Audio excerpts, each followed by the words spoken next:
Tech directors, do you have new techs that need training? I hope so. But there's so much to live sound engineering nowadays that it can be hard to know where to start and what young tech engineers need to know most.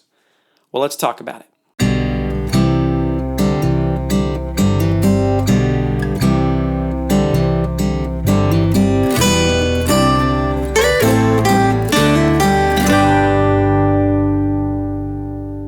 Welcome to Blueprint Sounds. My name is Nathan Smith. Thanks for joining me.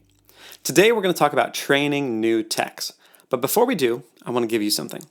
If you go to my website, blueprintsounds.com, you can get access to my free 45-minute workshop called 5 Elements of a Full Sounding Worship Team.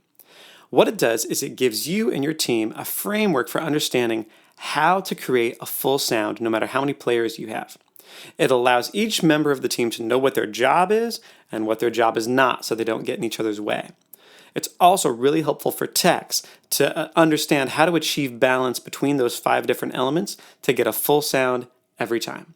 So again, go to blueprintsounds.com and you can access the free course. All right, let's jump into today's topic. So if you are a tech director looking to train new techs, there is a lot to do between the cabling and the routing and the networking and the setup and the teardown, and then of course the live sound itself, the compression and the EQ and the mixing and all the rest of it. There's a lot that you need to go through to have a capable tech.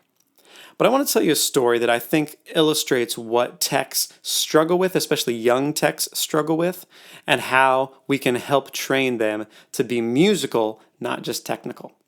So a week ago, I watched the movie Sully, about Captain Sullenberger, and it's called The Miracle on the Hudson. He was a pilot of a flight taking off from LaGuardia Airport, hit a bunch of birds, and lost power to both engines at a lower altitude than had ever happened in commercial aviation. He and his co-pilot landed the plane in the Hudson River in January, and amazingly, because of him and his crew and the first responders, all 155 people on board lived. It's an amazing story, great movie, but there was a scene in the movie earlier in his life that really stuck out to me. When he was young, he was learning how to fly a crop duster. And so there's this scene with the old pilot and him and the crop duster, and they're getting out of it. And the old pilot is talking to him about scheduling and his job. And then he turns to him and gives him some of that old guy advice. He says, "Hey, remember, fly the plane." That was interesting to me that they kept that in the movie. Of all of the things that happened in Captain Sully's life, that obviously was important. Because later on, when you're watching, the big intense scene where they've lost power and they're trying to figure out what to do with this plane, Captain Sully does something. He flicks on auxiliary power. He does things out of order compared to what the navigation, the checklist of the aviation industry should have been. What he was supposed to do with the plane, he did things out of order. Turns out he's vindicated. Everything that he did was correct. He did it all in the right order because he was flying the plane, meaning he stayed in it. He didn't black out and go into what does the manual say. He would have lost too much time. He had, 200 some odd seconds between life and death to decide what to do. He flew the plane. What in the world does that have to do with live sound? Well, here's what I see happening with young techs. Young techs often go into problem-solving mode, and they tend to treat music like it's static. And here's what I mean. So you've got a young tech in sound check, and he's learned about EQ and compression and gain and how to get things set just right. So he pushes up the drums. He pushes up the bass, keys, acoustic, electric, lead vocal, and the band proceeds. What he doesn't realize is that his job is not done. Just by getting the static balance, he sort of treats it like a painting rather than music. Right? Music happens to you in time. It's always coming at you in real time. A painting stays there. And techs tend to push up the faders, and then they're so scared. Okay, I finally solved the problem. It's all fine. I'm not getting feedback. All the mics are on. That they just leave it there, and then they don't touch the faders. I was talking with a sound engineer who has trained many young techs, and he was lamenting about this one tech that he had. And he was pleading with this young tech. He said, I need you to move something. I need you to do something. I don't care if you mess up. That's not the worst thing in the world. You're not going to get any better unless you fly the plane. Here's what young techs don't understand, is that they are performers as much as worship leaders or acoustic guitarists are performers. And I don't mean that in a bad way.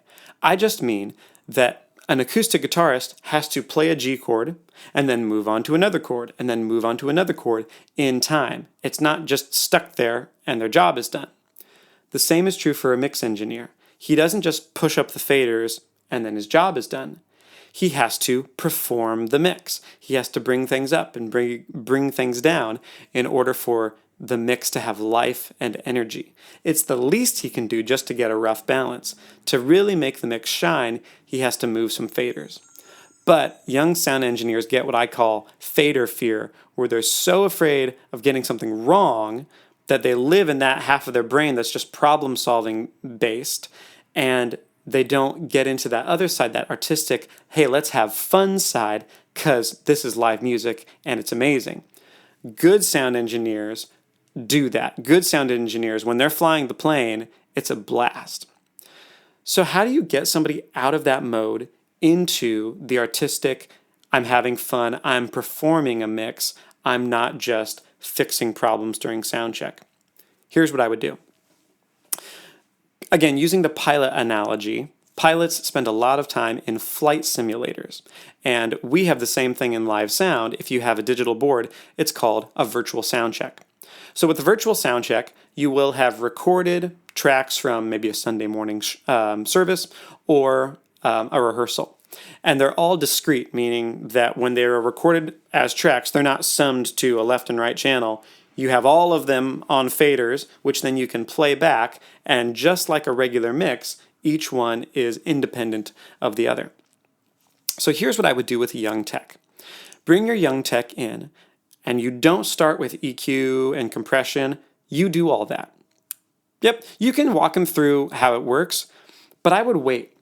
I would get everything rough balanced. I would do all of the effects and the EQ and the compression. I would get a good mix going. And then I would say, all right, you get one fader, the lead vocal. So we're going to start, and this is pretty typical of a lot of modern worship songs. Their verse will be really low, so you'll have this gravelly verse that's kind of at the bottom of the range. And then at some point, they're going to jump up the octave, and then you're going to have this really loud section. Well, that lead vocal has to be mixed. You have to move that fader, or it's going to be inaudible in the verse, and it's going to be way too loud in the chorus. So you give your new tech one job. Here's your fader. This is the lead vocal. I want you to keep it audible. If you can't hear it, push it up. If it's too loud, bring it down. We're going to play the whole song through, and your one job is to ride that fader so that you can always hear that lead vocal nice and in front of your face. This also allows you to be in the back of his ear saying, all right, let's bring more. How about, oh, no, bring it down. Because what he also has to learn is your taste, right? If you're the tech director, you're getting paid not just for your networking skills, but knowing what's appropriate for your house of worship. So you're also giving him information on, that's a little too hot, that's too low, we need right there, that's wisdom right there in that spot. You do that a couple times until you get that engineer over his or her fader fear. You also need to teach them about the 3 decibel rule. And the 3 decibel rule is that it takes 3 dB to make a difference to where we can hear it.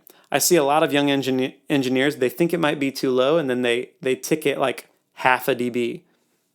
In live music, nobody can tell, right? So you have to give them some understanding of how the fader actually works on the board and say, well, you're going to have to move that up enough to where people can actually hear the difference. Do that several times with them until they get over the fear of actually moving stuff. And because it's a virtual sound check, they're not going to hurt anybody. Then you're going to do it again, maybe another session, and you're going to give them more information about what needs to move. They probably understand the lead vocal, but now mention things like, all right, guitar solos, we want those to be nice and up front, but when the guitar solo's over, we got to bring it down so it's not overpowering. Drum fills, if there's a part that needs to build like a bridge, bring it up. But if we're on the intros or outros and we need to bring it down, bring it down.